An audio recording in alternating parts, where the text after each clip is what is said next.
You know what? I believe that it is. I don't believe it's my blessing.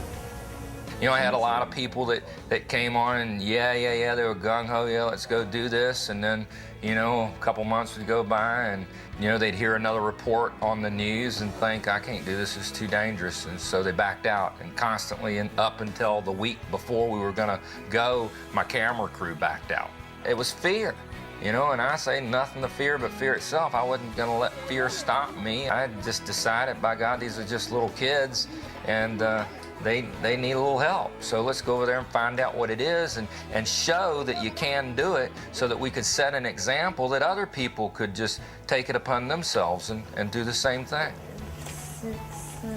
So we're trying to figure out how much we can carry, what we can pack, and what we can get over on commercial flights with 9 people, what we can get to Nairobi, which we can then get onto a charter aircraft, and we know we have a chartered plane that's big enough to take whatever we want.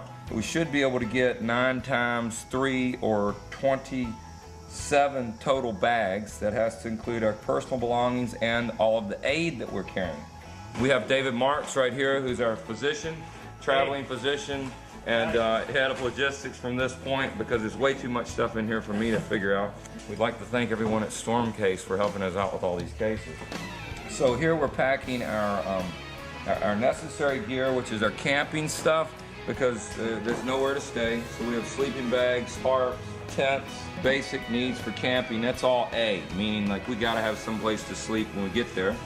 And then secondly, we think the most critical thing to take are medical supplies and pharmaceuticals. And one of the things that's really important to me is the musical instruments. I think we've got about 200 flutes or recorders in this case, drums, tambourines. We want to take some music. We're going to start the school out. We're going to make sure they got a good music class. Our main purpose this time is going to be able to take whatever we can take aid-wise for the School of Akon, and then to do recon, so we can see how we can most efficiently ship gear in there and ship materials in there and ship whatever is necessary. Brick making machines, mortar trowels. We're going to take some masons over and build some stuff. Have your attention, please. Do not leave luggage unattended. We went from Nashville to New York, New York to London Heathrow. Once again, we have a layover there. We go from London Heathrow, and then it's a long flight into Nairobi, Kenya. Welcome to Nairobi. Who else is missing a bag besides me? The girls. We might have to go shopping tomorrow. No big deal.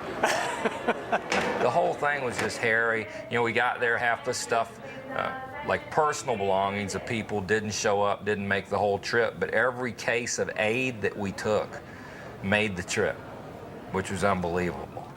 You get off the plane there in Nairobi and, you know, you're all packed in. There was 9 of us and all of our luggage packed into one little minivan. Imagine all of that stuff carried in one little minivan. I got a passport in my pocket. I'm heading to Sudan. I got a visa and an embassy stamp, so they gotta let me in. Yes, I'm heading to Sudan. Oh, I'm heading to Sudan. Oh, no matter how many engines fall off of my plane, I'm gonna go there in the sunshine or rain, 'cause I've got a passport in my pocket and I'm heading to Sudan. Yeah, I'm heading to Sudan. That's where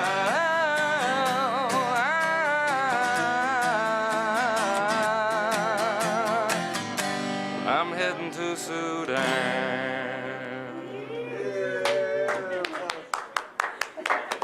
We just saw a giraffe. I mean, riding down the street and there's a giraffe running, man. It don't get no better than that. That's cool. We came to Akon as a part of our first journey to Sudan back in 2001. I joined a group of Boston ministers, including Gloria White Hammond, who is my minister and one of my dearest friends, on a fact-finding mission about Sudan's civil war.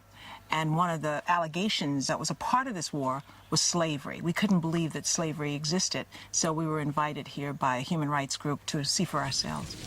When we came back and talked about the slavery that we were seeing, it was like breaking news. At the same time, there were some people who doubted it, and it was controversial in terms of the credibility of the information.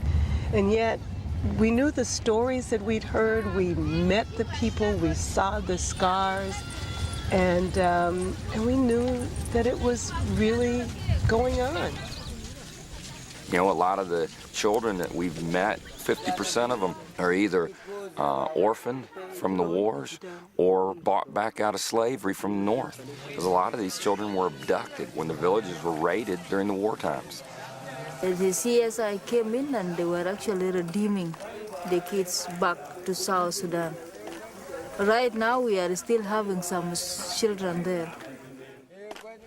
When I consider all that makes up a life being worth only $33. When we first came to Sudan, the war was still going on, this 20-year civil war. And what we found was a lot of men had been killed in this war, and a lot of women and children were the survivors. We talked to these women, and they told us that they wanted, first of all, some way to live. They wanted to support themselves. The women also said they wanted their children educated. Because of the civil war here, 2 generations of children haven't been educated. The way to control the people is to take away their education. You know, if kids can't grow up reading and writing, then they can't communicate. It just stuns them. You know, it's like being hit with a stun gun. Education is so vitally important. We wanted girls' education because girls are on the bottom in this culture. Girls aren't educated, girls aren't employed, girls, stay at home, they have to marry early, they have no control over their lives. There's nothing for a man to have 15 wives, and a lot of that is because the women are uneducated, and without an education, that is their only option. But with an education, they have so many more options. You know, they have the ability to do for themselves, to lead for themselves, and to take on their own responsibilities, and to have a little more pride and dynamic in their lives. Their fathers supported them, their brothers supported them, so it wasn't something that we, put on them. They said, this is what we want. We had no idea what we were doing. We have been making the road as we walk it, and it has been much more difficult than we thought.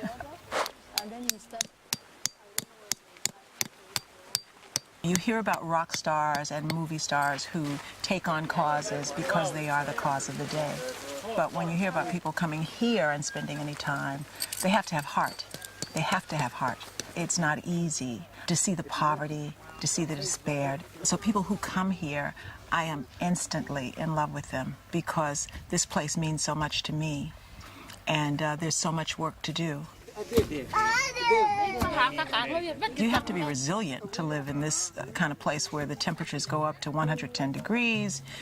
You have extreme heat, you have extreme rains, you have everything, drought. People are strong who survive this kind of life. I think what happens when you come here, you meet people who are so authentic and who have no covering, no, facade that you run into in the West. And I'm not trying to paint some romantic picture, some Tarzan picture of Africans, but these Sudanese people are so hospitable. They're so open. They have nothing, and they give you everything.